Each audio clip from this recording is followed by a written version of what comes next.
So we all have to be smarter about the future, which is precisely why we have all come to Paris this week. And over the past year, I have to tell you, it has really been extraordinary. It's been exciting to see the level of climate engagement from the nations around the world. 186 countries, accounting for over 95% of global emissions. And some of the missing are places like, Syria, where they're in turmoil, and Libya that doesn't have a government, and North Korea. I mean, think about it. They've announced, these countries, their individual reduction targets, including the vast majority of developing countries have joined in this effort, and they deserve enormous credit for doing so. But now, we have to meet those targets. I know at first blush, it seems difficult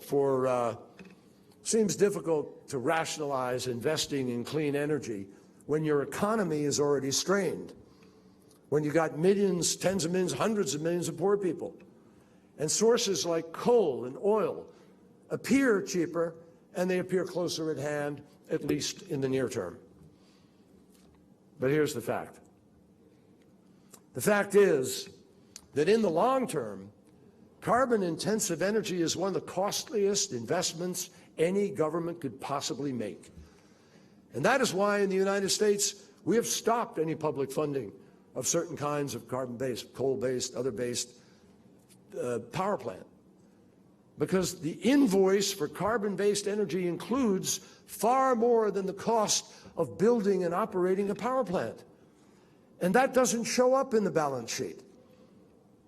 The cost assessments that are true have to account for externalities, which in the case of climate change are enough to at least double or triple the initial costs. So you're not looking at 6 cents, you're looking at 2 or 3 times. For example, you have to include the price of unimaginable agriculture and environmental degradation, of hospital bills for asthma, for emphysema patients, the millions of deaths that are linked to air pollution caused by the use of fossil fuel. You have to include the cost of rebuilding after devastating storms and flooding. Just in the time since I became Secretary of State in 2013, the United States has been forced to spend nearly $160 billion in the wake of extreme weather events. $160 billion in under 3 years. This is just a glimpse of what is to come. For all of us, infrastructure maintenance in the face of rising seas and stronger storms, power outages, labor productivity losses due to extreme heat, the list goes on. And all of this and more has to be added to the cost of continued reliance on high carbon energy sources. There can be no doubt the cost of pursuing clean energy is now far cheaper and getting cheaper. Cheaper against today's alternatives, but far cheaper against the consequences of climate change later. But for developing countries, I acknowledge cost is only part of the equation. It's only one part. Developing nations don't have the same means or capacity as other countries or access to the same technologies.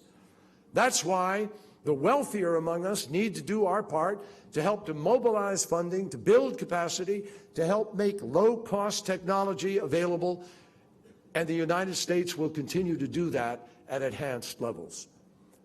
Copenhagen marked a major step in this effort, when nations committed to mobilize $100 billion per year by 2020.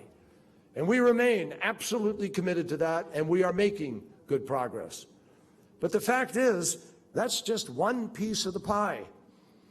What's happening in the private sector is nothing less than extraordinary. It's impressive, and it's critical. Internationally, private sector finance for climate projects has already reached now, before an agreement, roughly $650 billion a year. And several banks have committed billions more should the right opportunity for projects present itself. Citigroup recently announced a commitment of over $100 billion a year for the next decade, doubling the amount that they had originally set as their target in 2007. Bank of America recently committed to $125 billion over the next decade, tripling the target that they set only a few years ago. Goldman Sachs committed to $100 billion over the next decade as well. And to unleash further investment, the United States is committed to working with the World Bank and other multilateral institutions in order to leverage their expertise and to crowd in the private sector to help build the renewable energy markets of today and tomorrow. If we send the right signals, if we make the right choices, the private sector will deliver. Why? Because clean energy is not only the solution to climate change, it's also one of the greatest economic opportunities the world has ever known. By 2035, the demand for energy investment will reach nearly $50 trillion, and much of that will be in clean energy.